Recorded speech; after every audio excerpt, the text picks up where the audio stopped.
అందరికీ నమస్కారం అండి. ఇంకెంత దూరంలో ఉన్నాం? తల్లి ప్రశ్నతో కారు కిటికీలోంచి బయటి పరిసరాలు చూస్తున్న శిరీష, దగ్గరకొచ్చేసాం, 15 నిమిషాలు అంతే, ఎందుకమ్మా అలసటగా ఉందా అని అడిగింది. ఏమీ లేదన్నట్టు తలూపి మళ్ళీ కళ్ళు మూసుకుంది లలిత. ఇంకొద్దిసేపట్లో తన ఊరొస్తుంది. కేశవను చూడొచ్చు. ఎలా ఉన్నాడో కేశవ, ఎంత ఇబ్బంది పడుతున్నాడో. ఏది చెప్పడు. తనకు ఏదైనా అయితే మటుకు ఆకాశం నేల ఒక్కటి చేస్తాడు. తన కాలికి ముళ్ళు గుచ్చితే విలవిల్లాడిపోయేవాడు. తనకేదైనా బాధ కలిగితే వాడి కళ్ళల్లో నీళ్లు తిరిగి ఆ బాధ ప్రతిఫలించేది. ఎవరైనా అలా ఉంటారా అసలు? బడి రోజుల్లో ఓసారి శ్రీహరి వెనుక నుంచి తన 2 జడలు లాగాడని తెలిసి ఎలా చితక్కొట్టాడో అతన్ని. 5-6 కలిస్తే కానీ కేశవను పట్టుకోలేకపోయారు. ఈసారి మా అక్కనేమన్నా అన్నావంటే చేతులు ఇరగ్గొడతా అంటున్న కేశవ కళ్ళల్లో కోపాన్ని చూసి మొదటిసారిగా భయపడిన క్షణాలవి. ఊర్లో హై స్కూలు ఉన్నా తను ఇంటర్ కోసం పక్క టౌన్కు బస్సులో వెళ్ళి రావాలని తెలిసి కేశవ టీసీ తీసుకొని కాలేజీకి దగ్గరలో ఉన్న స్కూల్లో చేరాడని తెలిసి ఆ ప్రేమకు ఆశ్చర్యం, పొసెసివ్నెస్కి భయం కలిగిన మాట నిజం. తనకే కాదు, తన స్నేహితులకు కేశవ తమ్ముడే. ఎవరికేది కావాలన్నా తెచ్చిపెట్టేవాడు. వాళ్ళు మొహమాట పడినా ఏం పర్వాలేదక్కా, మా అక్కెంతో మీరు అంతే అనేవాడు. తనెప్పుడైనా ఎందుకురా అందరి పనులు నెత్తినేసుకుంటావు అన్నా కూడా, నీ ఫ్రెండ్సే కదక్కా, వాళ్ళకేదైనా కావాలంటే నువ్వు వెంట వెళ్ళాల్సిందే కదా, ఎండలో పడి ఆ ఊరంతా తిరగడం అలసిపోవటం ఎందుకు అనేవాడు. తనకు సంబంధించిన ప్రతి విషయంలోనూ ఎంతో కేరింగ్గా ఉండేవాడు. ఎన్నిసార్లు అమ్మా నాన్నల కంటే కూడా కేశవనే ఎక్కువ శ్రద్ధ చూపించేవాడని అనిపించేది. తనకు తెల్ల కలువలు అంటే ఎంతో ఇష్టం. ఊరి చెరువు నిండా విచ్చుకొని ఉండేవి. తనకు వాటిని తెచ్చివ్వటం కోసమే 7 ఏళ్ల వయసులో ఇంట్లో చెప్పకుండా ఈత నేర్చుకున్నాడు కేశవ. ఊరి నిండా వాడి స్నేహితులే అయినా చింతకాయలు, మామిడికాయలు, రేగుపళ్ళు, జామపళ్ళు ఇలాంటివి తామిద్దరి మధ్యే. అన్నయ్య మాధవ తనకన్నా 3 ఏళ్ళు పెద్ద అయినా ఎందుకో తన చదువేమో తనేమో అన్నట్టుండేవాడు. డిగ్రీ చదువుతున్నప్పుడు తన సీనియర్ కృష్ణమోహన్ లవ్ లెటర్ రాసి వాళ్ళ తమ్ముడు రాజు చేతికిచ్చి పంపించాడు తనకు. ఇంట్లో పెద్దవాళ్లకు చెప్పటానికి భయపడి స్నేహితులు ఆట పట్టిస్తుంటే ఆ ఉత్తరం చించి పారేద్దామని చూస్తే దొరకలేదు. అదెలా తెలుసుకున్నాడో కానీ ఆ ఉత్తరం చదివిన కేశవ కృష్ణమోహన్ దగ్గరికి సరాసరి వెళ్ళిపోయి మాట్లాడాడట.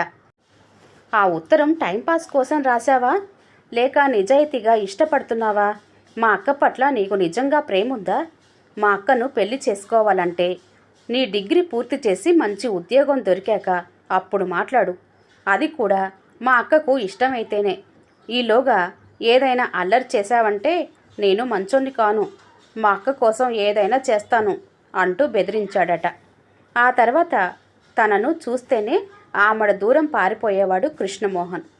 అప్పుడు కేశవ చదువుతున్నది ఇంటరే. ఏళ్ళు గడుస్తున్న కొద్దీ అక్కా చెల్లెళ్ళ మధ్య కన్నా అన్నదమ్ముళ్ళ మధ్య ప్రేమ తగ్గుతుందంటారు. కానీ కేశవ ప్రేమలో ఏమాత్రం మార్పు లేదు, ఇంకా పెరిగింది కూడా. డిగ్రీ అవుతూనే తన పెళ్ళి అయింది. ఆ పెళ్లిలో సందడంతా కేశవదే. అమ్మకు ఇంట్లో అన్నీ సర్ది పెట్టడం నుంచి సామాన్లు తేవడం, ఎక్కడికంటే అక్కడికి వెళ్ళటం లాంటి పనుల్లో నాన్నకు ఎంత సహాయం చేసేవాడో. నెలకోసారి తన అత్తవారింటికి చూడటానికి వచ్చేవాడు కేశవ. మీ అక్కను పెళ్లి చేసుకుంటే నువ్వు బోనస్గా వచ్చావు, మరదలువైనా కాకపోతివి అంటూ బావమరిదితో పరాచకాలాడేవాడు తన భర్త ఆనంద్. కేశవ నవ్వేసేవాడు. ఆనంద్ నీటి పారుదల శాఖలో ఇంజనీరుగా నాగార్జున సాగర్, శ్రీశైలం, పోచంపాడులో పని చేసేటప్పుడు తనొక్కతే ఇంట్లో ఉంటుందని అప్పుడప్పుడు కేశవ వచ్చి ఉండేవాడు. కొన్నిసార్లు క్యాంపుకెళ్లాల్సి వస్తే కేశవను ఆనందే పిలిపించేవాడు. అంతలా అతనికి కూడా నచ్చాడు. ముగ్గురు కలిసి సినిమాలకు వెళ్ళేవాళ్ళు, కార్డ్స్ ఆడేవాళ్ళు, ఎటైనా పిక్నిక్లకు వెళ్ళేవాళ్ళు. కేశవ వస్తే తనకు ఎంతో సంతోషంగా రిలీఫ్గా ఉండేది. వంట చేస్తుంటే కూరగాయలు కట్ చేసిస్తూ, చపాతీలు ఒత్తితే పెనం మీద కాలుస్తూ, ఎప్పుడైనా టైలర్ దగ్గరకో మార్కెట్కో వెళ్తే తోడుగా వస్తూ ఉండేవాడు. ఇద్దరూ కలిసి బోలెడు పుస్తకాలు చదువుతూ ఆ కథల గురించి, నవలల గురించి చర్చించుకునేవాళ్ళు. శిరీష, శ్రీకాంత్ పుట్టినప్పుడు అమ్మ ఇంటికి వచ్చి వంట చేసి తీసుకొచ్చే టైంలోనూ రాత్రంతా అమ్మతో పాటుగాను హాస్పిటల్లో ఉండేవాడు. పిల్లలను ఎత్తుకోవటం, స్నానం పోయటం, బట్టలు తొడగటం ఎంత బాగా అలవాటు చేసుకున్నాడో. అన్నయ్య బాగా చదువుకొని అమెరికాకు వెళ్ళడం, మధ్యలో ఓ పెద్దింటి అమ్మాయి సంబంధం నచ్చి పెళ్లి చేసుకోవటం, ఇద్దరు పిల్లలు అమెరికాలోనే పుట్టడం, అక్కడే బాగా సెటిల్ అవ్వడం జరిగిపోయాయి. కేశవ మాత్రం డిగ్రీ దాకానే చదివి అమ్మా నాన్నల కోసం ఆ ఊర్లోనే ఉంటూ వ్యవసాయం చేపట్టాడు. వ్యవసాయం చేస్తున్నాడని తనకు పెళ్లి సంబంధాలు పెద్దగా రాలేదు. ఓ పేదింటి అమ్మాయిని కట్నమేమీ తీసుకోకుండా చేసుకోవాలనేది కేశవ కోరిక. అలాగే తను ఎన్నిక చేసిన లక్ష్మి కోడలిగా ఆ ఇంటికి వచ్చింది. మంచి మర్యాద ఉన్న అమ్మాయి. ముఖ్యంగా కేశవను అర్థం చేసుకొని వాడి జీవితంలో అంతర్వాహినిలా కలిసిపోయింది. చూస్తూ ఉండగానే ఏళ్లు గడిచాయి. కేశవ దంపతుల చేతుల్లో సంతృప్తిగా కన్నుమూశారు అమ్మా నాన్న. మాధవన్నయ్య కూతురు పెళ్లి ఖర్చుల కోసమని ఊర్లో ఉన్న పొలంలో తన వాటా సగం అమ్మి భారత్లోనే చాలా గ్రాండ్గా పెళ్లి చేశాడు. పంపకాల్లో 2 ఎకరాల పొలమే కేశవకు మిగిలింది. ఊర్లో ఉన్న ఇల్లు మాత్రం నువ్వు అమ్మా నాన్నల్ని చూసావుగా, అందుకని ఇంట్లో నాకేమీ వాటా వద్దు అన్నాడు మాధవ ఉదారంగా. కేశవ ఏమీ మాట్లాడలేదు. ఉండబట్టలేక ఆనంద్ కేశవతో, మీ అన్నయ్య మంచి పొజిషన్లో ఉన్నాడు. తన ఫారిన్ చదువుకు మీ నాన్న ఎంతో ఖర్చు పెట్టాడు కూడా. ఆ 2 ఎకరాల పొలం అమ్మకపోతే ఆయనకు గడవదా? నీకు వదిలిపెడితే బాగుండేది. నాకు తెలిస్తే నేనైనా అడిగేవాణ్ణి అన్నాడు. కేశవ వెంటనే, వద్దు బావా, మీకు నా మీద ఉన్న అభిమానం చాలు. అన్నయ్యకు కూడా అమ్మా నాన్నల ఆస్తిలో హక్కు ఉంటుంది కదా. ఏమాత్రం వీలున్నా నేనే ఆ పొలం కొనుక్కునేవాణ్ణి. కానీ నా దగ్గర డబ్బు లేదు. అసలు మా అక్కకు ఏమైనా ఇవ్వాలన్నా నా దగ్గర లేదు అన్నాడు నిస్సహాయంగా. ఆ పొలం కొనుక్కోవటానికి ఆనంద్ అప్పుగా డబ్బు ఇస్తానన్నా కేశవ ఒప్పుకోలేదు. కేశవకు నెల నెల ఆదాయం వచ్చే ఉద్యోగం ఏదీ లేదు. వ్యవసాయంలో ఆదాయం అంతంత మాత్రమే. మధ్య మధ్య తన దగ్గరికి వచ్చేటప్పుడు కూరగాయలు, తినుబండారాలు, పచ్చళ్ళు, పొడులు పట్టుకొచ్చేవాడు. లక్ష్మి కూడా సహకరించకుంటే అది సాధ్యపడేది కాదని తనకు తెలుసు. కొన్నేళ్లుగా కేశవ చాలా కుంగిపోయినట్టు కనిపించేవాడు. ఏమిట్రా, ఏమైనా ఇబ్బందా అంటే, ఏమీ లేదక్కా అనేవాడు. అడగ్గా కొడుకు శరత్ సరిగ్గా చదువుకోవట్లేదని, అల్లరి చిల్లరిగా తిరుగుతున్నాడని చెప్పాడు. కేశవను ఒప్పించి మేనల్లుణ్ణి తెచ్చి తన దగ్గరే ఉంచుకొని స్కూల్లో చేర్పించింది. కేశవ చెప్పిన దానికన్నా మొండితనం ఎక్కువే ఉందని అర్థమైంది. మీరంతా బాగానే ఉన్నారు. తాతయ్య కోసం, నానమ్మ కోసం మా నాన్నను ఊర్లోనే కట్టిపడేసి సరిగ్గా చదివించక పైకి రానియకుండా చేశారు. అందుకే మేమిలా ఉన్నాం అనే శరత్ అభిప్రాయాన్ని ఎంత నచ్చజెప్పినా మార్చలేకపోయింది తను. వాణ్ణి బాగా చదివించాలనుకున్న పట్టుమని 10 నెలలు బలవంతంగా ఉండి మళ్ళీ ఊరికి వెళ్ళిపోయాడు. కూతురి పెళ్లికి, ఆ తర్వాత అప్పులకి కేశవ ఆ 2 ఎకరాలు అమ్మాడని తెలిసి చాలా బాధపడింది. ఈలోగా శిరీష మెడిసిన్, శ్రీకాంత్ ఇంజనీరింగ్ పూర్తి చేశారు. శిరీష పీజీలో ఉండగా డాక్టర్ విజయ్తో పెళ్లి కాగానే ఇద్దరు ఇరాన్ వెళ్ళి కొన్నాళ్లకు ఇండియా వచ్చి నర్సింగ్ హోమ్ పెట్టుకున్నారు. శ్రీకాంత్ కూడా అమెరికాలో ఎంఎస్ చేసి సంధ్యతో పెళ్లి కాగానే అక్కడే ఇద్దరు ఉద్యోగాలు చేసుకుంటున్నారు. 10 ఏళ్ల కింద ఆనంద్ చనిపోవడంతో తన చుట్టూ చీకట్లు కమ్ముకున్నాయి. ఆరోగ్యం కూడా దెబ్బతిన్నది. అదివరకే శిరీష దగ్గర తను ఉండననడంతో వాళ్ళే పిల్లల కోసం తమ ఇంట్లోనే పై ఫ్లోర్లో ఉంటున్నారు. తమకు ఎప్పటికీ ఇంట్లోనే ఉండేలా వంట మనిషి ఉంది. పై పనులకు ఇంకో ఆవిడ ఉంది. రోజు శిరీష వచ్చి చూసి కాసేపు మాట్లాడుతూ ఉంటుంది.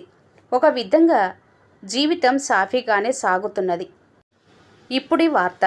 కేశవ ఇల్లు అమ్ముతున్నాడని, అంతకంటే ఎక్కువ బాధ పెట్టిన విషయం, కొద్దిగా పక్షవాతంలా వచ్చి తగ్గిందని, కర్రతో నడుస్తున్నాడని, కొడుకు సిటీలోనే ఉంటూ ఏదో చిట్ ఫండ్ ఫైనాన్స్ కంపెనీలో పనిచేస్తున్నాడని, అందులో డబ్బులు వాడుకున్నాడని, కట్టకపోతే ఊరుకునేది లేదని వాళ్ళు ఒత్తిడి చేస్తున్నారని, ఎలాగైనా ఇల్లు అమ్మి డబ్బు ఇవ్వమంటున్నాడని తెలిసి ఇంకా బాధ కలిగింది.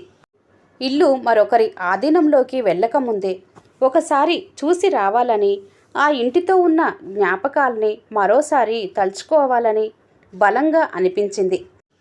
కేశవ ఇబ్బందులేమిటో ఒకసారి అడిగి తన చేతనైనంత సాయం ఏదైనా చెయ్యాలని కూడా అనిపించింది. అందుకే ఇప్పుడు ఈ ప్రయాణం. ఆదివారం అయితేనే శిరీషకు కొంచెం సమయం చిక్కుతుంది. కానీ ఏమిటో సడన్గా నిన్న, అమ్మా రేపు మనం అమ్మమ్మ వాళ్ళ ఊరెళ్తున్నాం అన్నది. అమ్మా ఊరొచ్చింది, నిద్ర పట్టిందా? శిరీష అడుగుతుంటే ఆలోచనల దారం తెగింది. ఊరు చాలా మారింది. ముందున్న చెరువు చిక్కిపోయి చిన్నగా అయింది. అయినా కాలువ మొగ్గలు నిండుగా ఉన్నాయి. రాజారత్నం పాన్ షాప్ ఉన్న చోటునే ఓ బిల్డింగు, అందులో పెద్ద కిరాణా షాపు వెలిశాయి. ఆ పక్కనే సెలూన్ కొంచెం మారి అద్దాలతో నీట్గా కనిపిస్తుంది. మನೆమ్మ టైలర్ మాయమై ఓ రెడీమేడ్ బట్టల షాపు వచ్చినట్టుంది. ఈ ఊరినిక మళ్ళీ చూస్తానా అనిపించింది లలితకు. చూస్తుండగానే ఇంటి ముందు కారు ఆగింది. ఓ పక్కన ప్రహారీ కొంచెం కూలి రాళ్ళు మట్టి కుప్పగా పడి ఉంది. అందులోంచే ఓ బఠానీ తీగ నిండా గులాబీ రంగు పూలతో తొంగి చూస్తున్నది. పెద్ద వేప చెట్టు పచ్చగా ఉండి బోలెడంత నీడ ఇస్తున్నది. ఇల్లు బాగా పాతబడినా ఎప్పట్లాగే కలగా ఉంది. 10 ఏళ్ల నాడు చూసిన ఇల్లు. ఆనంద్ పోయాక కేశవ తీసుకువస్తే బలవంతంగా వచ్చి ఓ రోజు ఉండి వెళ్ళిందంతే. మళ్ళీ ఇప్పుడే రావటం. తను ఆడిపాడిన ఇల్లు, అమ్మా నాన్నలతో ఆనందంగా గడిపిన ఇల్లు, బాల్య యవ్వన జ్ఞాపకాలతో ముడిపడిన ఇల్లు ఇక తమది కాదా? కనీసం కేశవది కూడా కాదా? ఇక కేశవ ఎక్కడుంటాడు? ఆలోచనలతోనే శిరీష చెయ్యి పట్టుకొని లోపలికి అడుగుపెట్టింది లలిత. అక్క అంటూ చేతికర్రతో మెల్లగా నడుస్తూ వచ్చి గట్టిగా చేయి పట్టుకున్నాడు. ఇద్దరి కళ్ళల్లోనూ నీళ్లు తిరిగాయి. ఏంట్రా ఇది, ఇలా అయిపోయావు? నాతో మాట మాత్రం చెప్పకూడదా? నేనంత పరాయిదాన్ని అయిపోయానా? లేక ఏమీ చెయ్యలేనని అనుకున్నావా? మాట పూర్తిగా రాకుండానే గొంతు గద్గదమైంది. లేదక్కా, నువ్వు బాధపడతావని. అయినా బాగానే ఉన్నానుగా అన్నాడు కేశవ. అతని గొంతులో ఎప్పుడూ కనిపించని దిగులు ధ్వనించింది. నువ్వు రెస్ట్ తీసుకో అక్క, నేను రిజిస్టర్ ఆఫీస్ దాకా వెళ్ళి ఇప్పుడే వస్తాను అన్నాడు. నా కారులో వెళ్దాం మావయ్య, నేను కూడా వస్తాను. అమ్మ కూడా రావాలి కదా సంతకం పెట్టడానికి అన్నది శిరీష. అక్కడ ఎంతసేపు పడిగాపులు పడాలో ఏమిటో. అక్కను ఇంటి దగ్గరే ఉండనివ్వు. సంతకం అవసరమైతే అప్పుడు కారు పంపుదాం అన్నాడు కేశవ. మేనమామకు తన తల్లి అంటే ఎంత ప్రేమో మరోసారి అర్థమైంది శిరీషకు. కాఫీ తాగి వాళ్ళిద్దరూ వెళ్ళిపోయారు. లలిత పెరట్లోకి వెళ్ళింది. నిండా ఆకుకూరలు, కూరగాయ మడులు చక్కగా పెరిగి ఉన్నాయి. ఎంత పెద్ద పెరడు! సిటీలో ఇంత జాగా ఉంటేనా? ఈ ఇల్లు అమ్ముకుంటే ఎక్కడ ఉంటారు? గాఢంగా నిట్టూర్చింది లలిత. మొక్కలు చూస్తున్నారా వదినా? వెనకాల లక్ష్మి మాటలు వినిపించి చూసింది. మీరు పెరిగిన పరిసరాలు చూసుకుంటున్నారా? బహుశా ఆఖరిసారి అన్నది లలిత దిగులుగా. ఏం చేస్తాం, ఆయన కూడా చాలా బాధపడుతున్నారు. కానీ తప్పని పరిస్థితి వచ్చింది.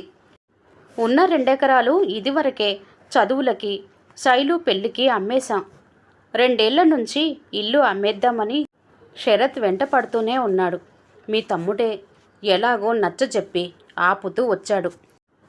ఇక 2 నెలల కింద వాడే వచ్చి స్నేహితుల ద్వారా ఇల్లు బేరం కుదిర్చి అడ్వాన్సు తీసుకొని వెళ్ళాడు. ఇక చేసేదేముంది? నిర్వేదంగా అన్నది లక్ష్మి. అంత అవసరం ఏమొచ్చిందట అడిగింది. కానీ ఎందుకు అడగటం, బాధ పెట్టడానికి కాకపోతే అనుకుంది. మీ దగ్గర దాచేదేముంది వదినా? శరత్ను మంచి స్కూల్లో కాలేజీలో చేర్పించి ఫీజులు కట్టినా, అడిగినవన్నీ కొనిచ్చినా చదువుకునే రోజుల్లో సరిగ్గా చదువుకోలేదు. మంచి ఉద్యోగమూ లేదు. ఏదో చిన్న ప్రైవేట్ జాబు చేస్తున్నాడు వాడు. ఇక ఇద్దరూ ఇష్టపడ్డారేమో. ఆ అమ్మాయికి ఇంట్లో వాళ్ళు వేరే సంబంధం చూసినా వద్దని పెళ్లి చేసుకున్నారు. తెలిసిందే కదా, కొన్నాళ్ళు మా దగ్గరే ఉన్నారు. ఆ తర్వాత కోడలకు ఈ పల్లెటూరు నచ్చలేదు, బస్తీలో కాపురం పెట్టారు. మేము వద్దనలేదు. ఇద్దరికీ పొదుపు లేదు. దాంతో బాగా అప్పులై అందరూ ఇంటి మీదకొస్తున్నారని ఇప్పుడు ఇల్లమ్మి ఆ డబ్బు తీసుకుంటానని గోల. అయ్యో, నాకు ఈ విషయాలేవీ తెలియవు. ఎప్పుడైనా ఫోన్ చేసినప్పుడు కేశవ కూడా ఏమీ చెప్పడు. ఈ వయసులో ఇల్లమ్ముకుంటే మీరెక్కడుంటారు లక్ష్మి? లలిత మనసంతా ఎలాగో అయింది. ఇక్కడ తన తోడబుట్టినవాడు ఇంత బాధపడుతుంటే తాను అన్నయ్య మాత్రం సుఖంగా సౌకర్యంగా ఉన్నారు. తల్లిదండ్రులు తమ పిల్లల్ని ఒకేలా పెంచి పెద్ద చేశారు. కానీ వాళ్ళ జీవితాలు ఎంత వేరుగా ఉంటాయి. మమ్మల్ని తన దగ్గరికే వచ్చి ఉండమని శరత్ అంటున్నాడు. కానీ వాడిది చిన్న ఇల్లే. పిల్లలతో ఏం సరిపోతుంది? నేను ఎలాగోలా సర్దుకున్నా మీ తమ్ముడు అక్కడ ఉండలేరు. పక్క సందులో రంగయ్య గారని రిటైర్డ్ హెడ్ మాస్టర్ గారింట్లో 3 రూముల పోర్షన్ ఉంది. అక్కడికి వెళ్దామని అనుకుంటున్నాం. అదొక్కటే కొంచెం అద్దె తక్కువ. కాకపోతే నా కుట్టు మిషన్కి మీ తమ్ముడి ట్యూషన్లకి ఇబ్బంది అవుతుందేమో చూడాలి. చెప్పి చెప్పనట్టుగా కొడుకు దగ్గరికి వెళ్ళలేమని చెప్పినట్టు అనిపించింది లలితకి. కేశవ ట్యూషన్స్ చెప్తున్నాడా? తనలో తాను అనుకున్నట్టుగా అన్నది. అవును దినా, వ్యవసాయం లేదుగా, అప్పటినుంచే చెప్తున్నారు. 8th నుంచి 10th పిల్లలకు చెబుతారు. మన ఇల్లు మెయిన్ రోడ్డుకే ఉంది కనుక ఇంట్లో చిన్న కిరాణా షాప్ కూడా నడుపుతున్నాం. బడి ఎదురుగానే కదా. పిల్లల కోసం పెన్సిళ్ళు, నోట్బుక్స్, బిస్కెట్లు, చాక్లెట్లు కూడా బాగానే అమ్ముడుపోతాయి. ఈ ఇల్లు మాకు నిలవ నీడే కాదు, జీవనాధారం కూడా. ఇంటెనక పండే కూరగాయలు రాములు అనే ఆయన మా దగ్గర కొని పక్క బస్తీలో అమ్ముకుంటాడు. నేను కూడా పక్క టౌన్లో రెడీమేడ్ షాపు వాళ్ళ ఆర్డర్కు బట్టలు కుట్టి ఇస్తుంటాను. ఊర్లో బట్టల కన్నా అవే కాస్త ఎక్కువ డబ్బులొస్తాయి. ఏదో ఉన్నంతలో గుట్టుగా గడుపుకొస్తున్నాం. శైలు బాగానే ఉంది. అల్లుడు కూడా మంచివాడే. వీడి జీవితమే ఇట్లా అయింది. ఇంత జాగతో ఇల్లు మళ్ళీ కొనగలమా? చెబుతున్నది లక్ష్మి. లలిత మనసంతా తెలియని వేదనతో నిండిపోయింది. కేశవ తెలివి తక్కువవాడు కాదు, కష్టపడి పని చేయనివాడు కాదు. అన్ని విధాల అనుకూలవతి అయిన భార్య. అయినా అమ్మ నాన్నల కోసం ఇంటి పట్టునే ఉండి వాళ్ళని, వ్యవసాయాన్ని చూసుకుంటూ ఉండిపోయాడు. కేవలం వ్యవసాయంతో ఎవ్వరూ ధనవంతులు కాలేరని తెలిసి కూడా దాన్ని అంటిపెట్టుకొని ఉన్నాడు. వెనుకటి పరిస్థితులు వేరు.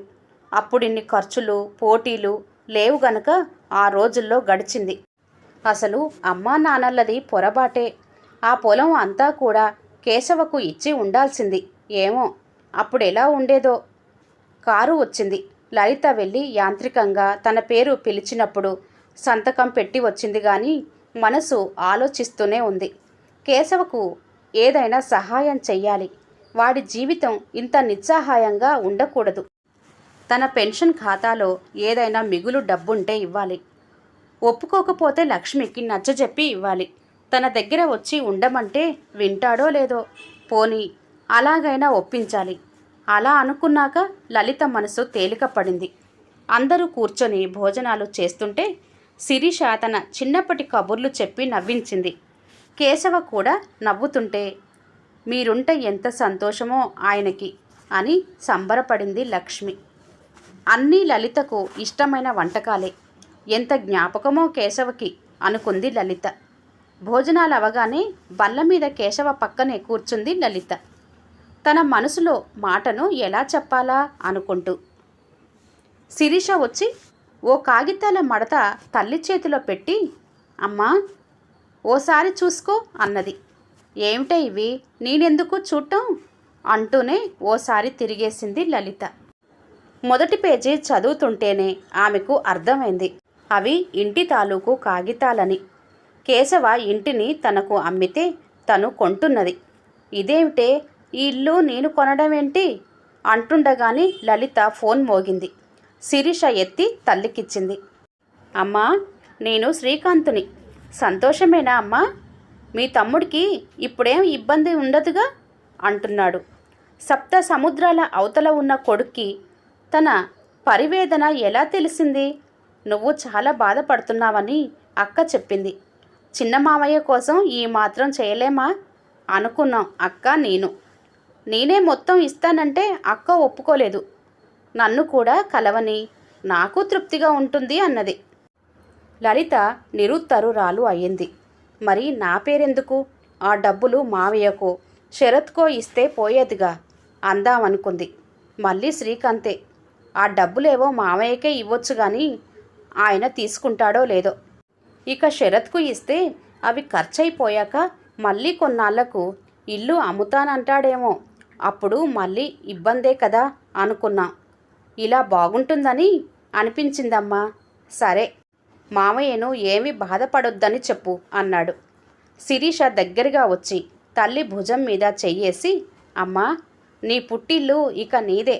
అడ్వాన్సు ఇచ్చిన వాళ్ళతో మాట్లాడి ఒప్పించి కొంత డబ్బు ఎక్కువ ఇస్తామంటే ఒప్పుకున్నారు. ముందే అనుకొని నీ పేరిట కొన్నాం.